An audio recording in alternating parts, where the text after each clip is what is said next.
off my game these days. Oh, freaking flies. Every time I go to Lamar's, I invite 15 flies in my truck. And it takes a week to get them out, and then I go back to Lamar's, and then I get flies. I'm rolling a little late again today. Can't explain why.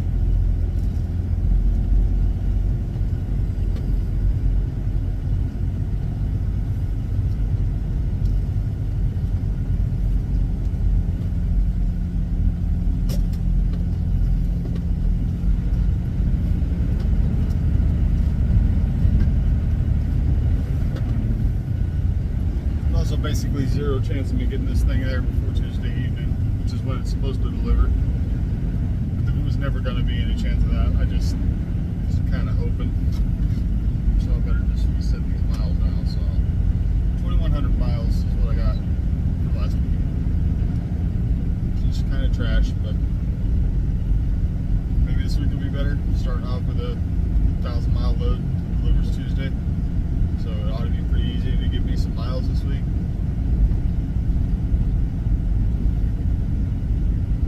We'll see.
Not for nothing, but it should have been in the info that 30 minutes late was a $200 late fee. Okay. I know if this was me picking up this load under my own authority and they told me $200 for a late fee, I say find someone else to haul your load, because I'm not doing that. It's extortion. It's like anything can happen on the road. I could have been a mile down the road and had to wait for a train for 45 minutes. They're going to charge me $200. Granted, I should have got my ass out of bed this morning, and then I got hung up at the freaking work zone site for another 45 minutes. So I was like 45 minutes late when I got here.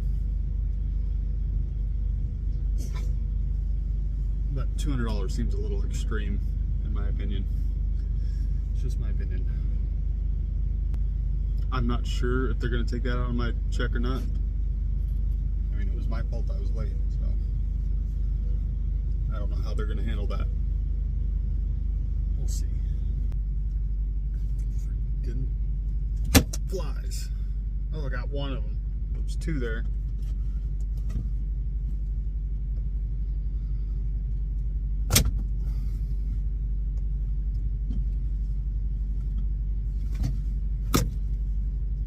Got the other one, bastard. Nope, I just stunned him. He got up and flew away.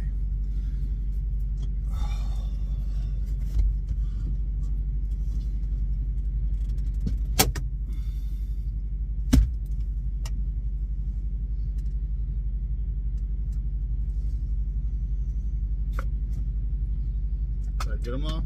Nope, there's another one.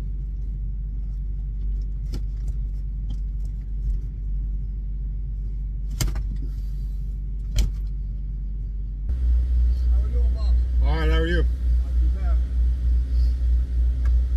So yeah, you're just looking. Well, at that point, Got a new guy.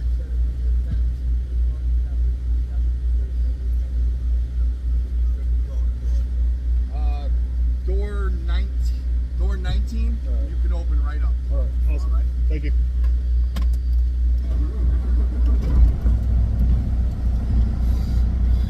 I was getting a little worried. I've been sitting here for almost 2 hours.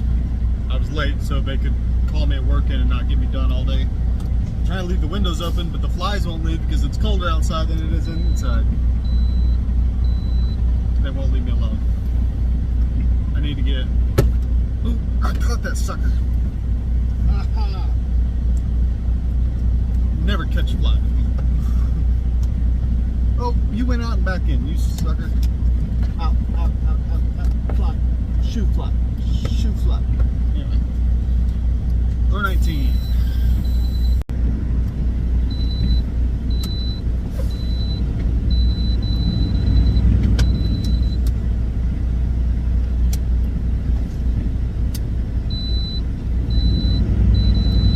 Air pressure.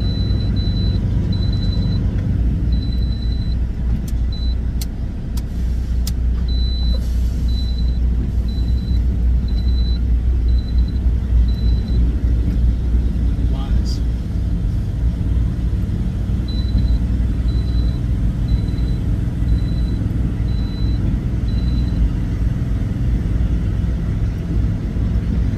I think that's all the way up against the wall. Cool. I caught that sucker too and I let him go. I'm an idiot. I didn't believe I caught him. I opened hand and let him go. Yeah, it's all the way up against the wall. Son of a bitch. It's at the blind side.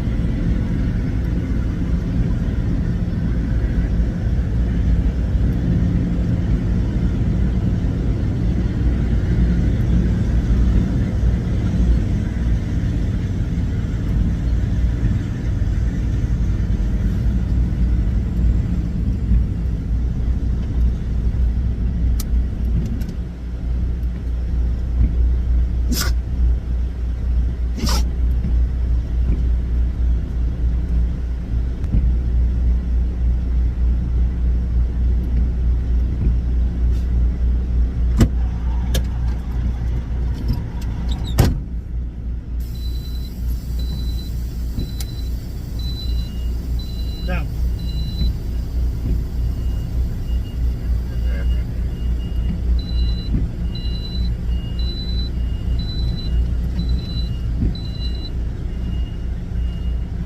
Down, Diesel. What are you doing, buddy?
the door next to me isn't straight in its parking space.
Dude didn't come out here 30 seconds earlier. This guy's done.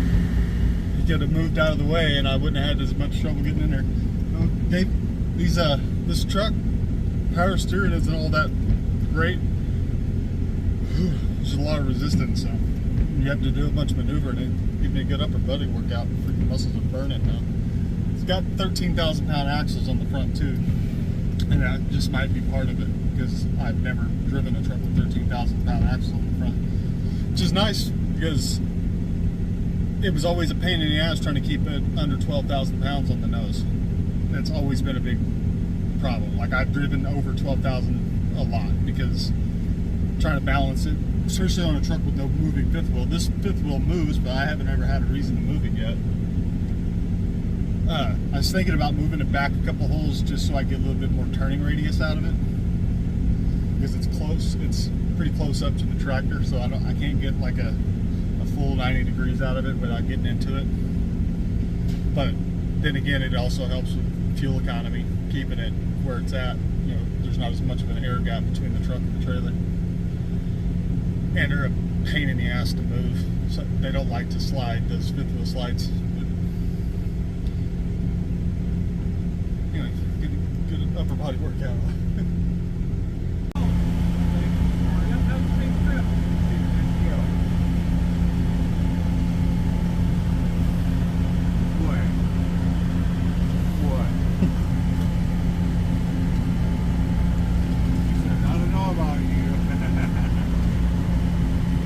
Out there, guy. You too, brother.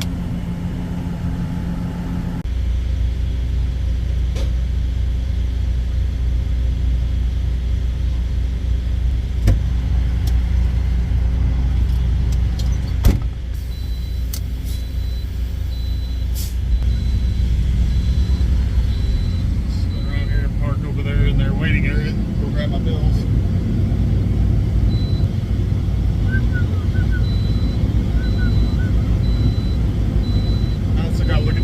Carefully on how to get out of here. There's some weight limit bridges and stuff nearby. I need to make sure I'm going the right way. Their instructions they gave me on the way in here were way outdated. The roads don't do what the thing says it does. They don't do what they say they do. They're not even named what they say they're named. It used to be something other expressway. Now it's President Biden Expressway.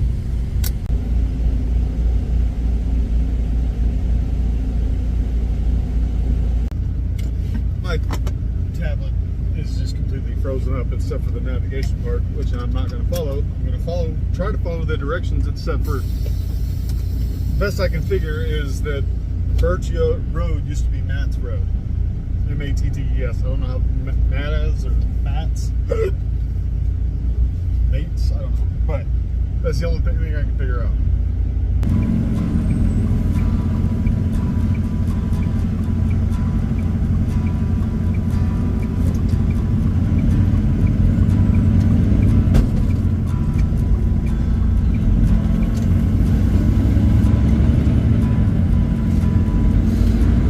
Another reason, you can see the sign here to the right.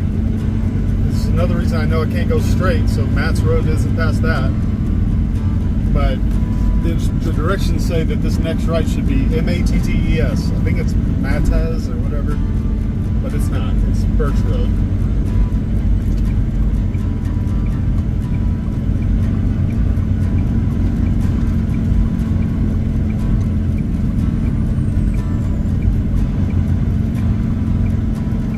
$17-ton bridge. That's not something I want to go down. A lot more than 17 tons. It says combination 19 tons. That's still only just under 40,000 pounds. I'm way over that this morning.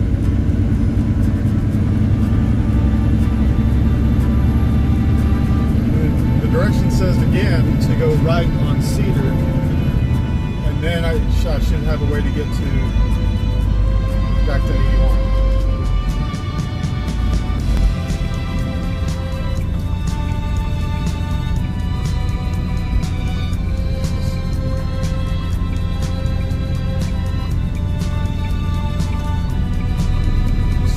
Way out here.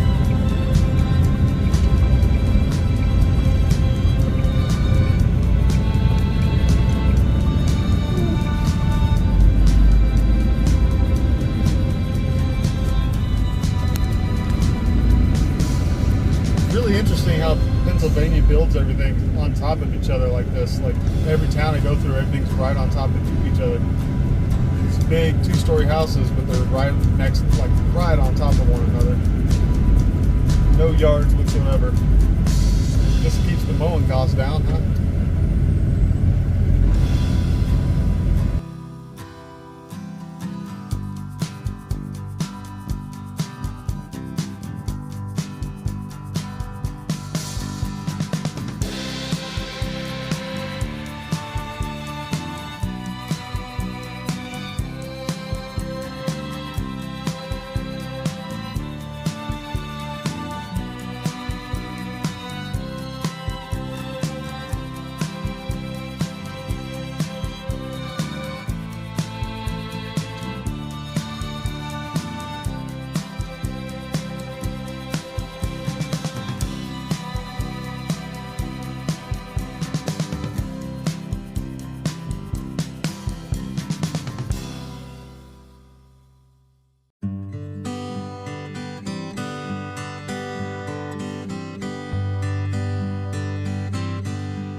I scared the living shit out of that dude. Knocked on his window, jumped out of his skin. His gas cap was off. I probably should have let it stay that way since he pulled up here and cut me off instead of letting me keep my following distance. Just a little advice, if you're going through a work zone and your lane's closing, the space between a truck driver and the car in front of him is not an invitation. Keeping that following distance so that I don't rear end the front guy and the traffic shuts down rapidly. Because it takes a long time to shut this thing down without damaging the product.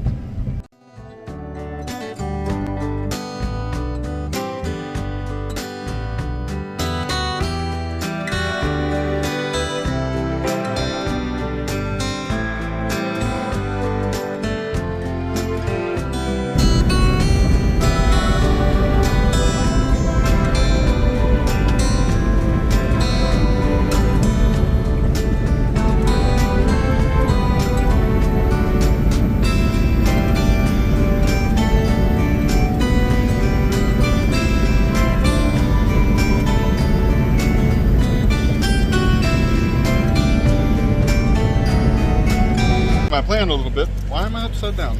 Now you can see me. I'm changing my plan a little bit because I, for some reason, was thinking that this load was supposed to be in Lamar's tomorrow evening. And I was realizing I wasn't going to make that, so I called and verified, no, it delivers, it has to be there by Wednesday evening, not Tuesday evening, which makes way more sense.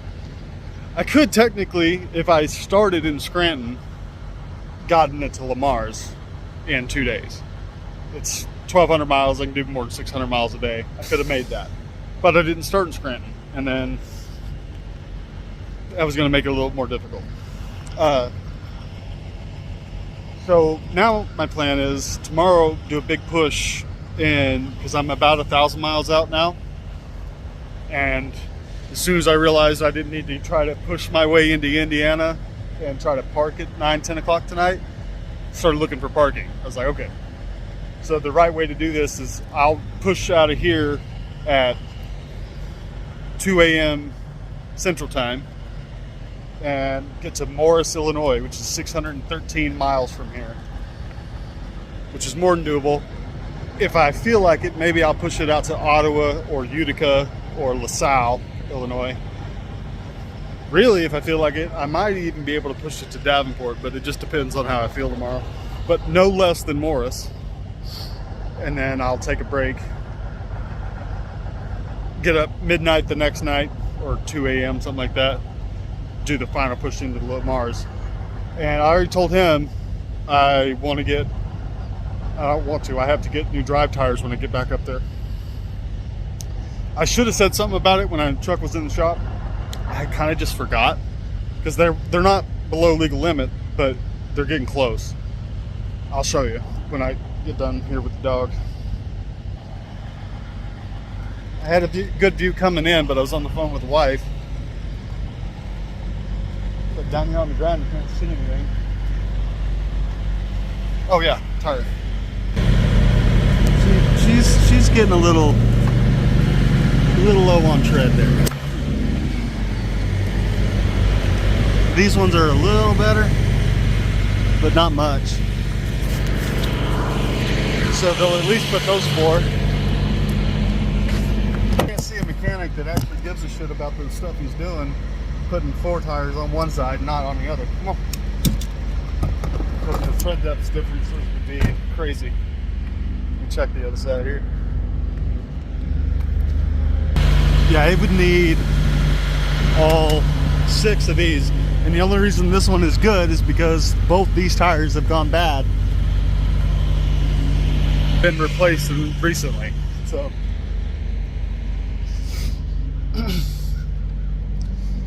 I'm pretty sure they'll put all 8 on there, because we're getting pretty low. If they try to say these aren't low enough, then we're gonna have words, because we're getting right out there. Do I got a penny?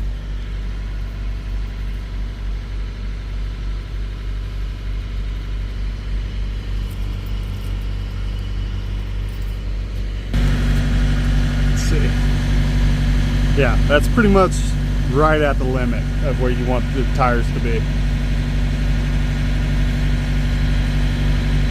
It's even below the limit in some spots.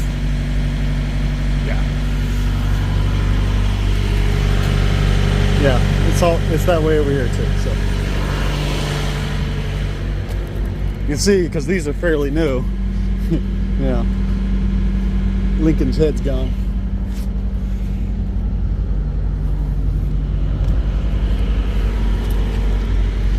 Oof, that steer tire's starting. When did that happen and why? I have to look at that too. That's not good. Why is it wearing that way?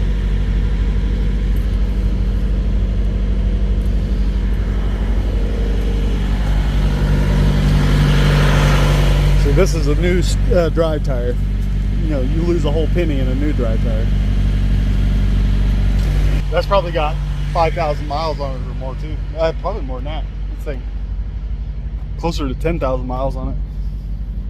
Hey, there's a penny on the ground. It's all flattened.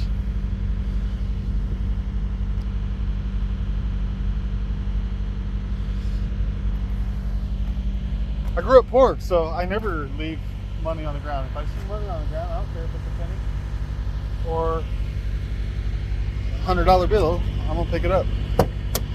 I almost always have change in my pocket, even if I don't have to carry cash, because I pick up change.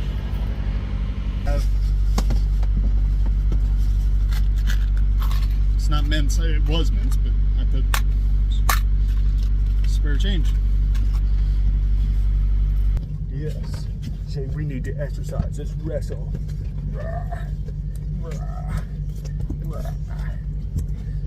Got your duck. Quack, quack. Good.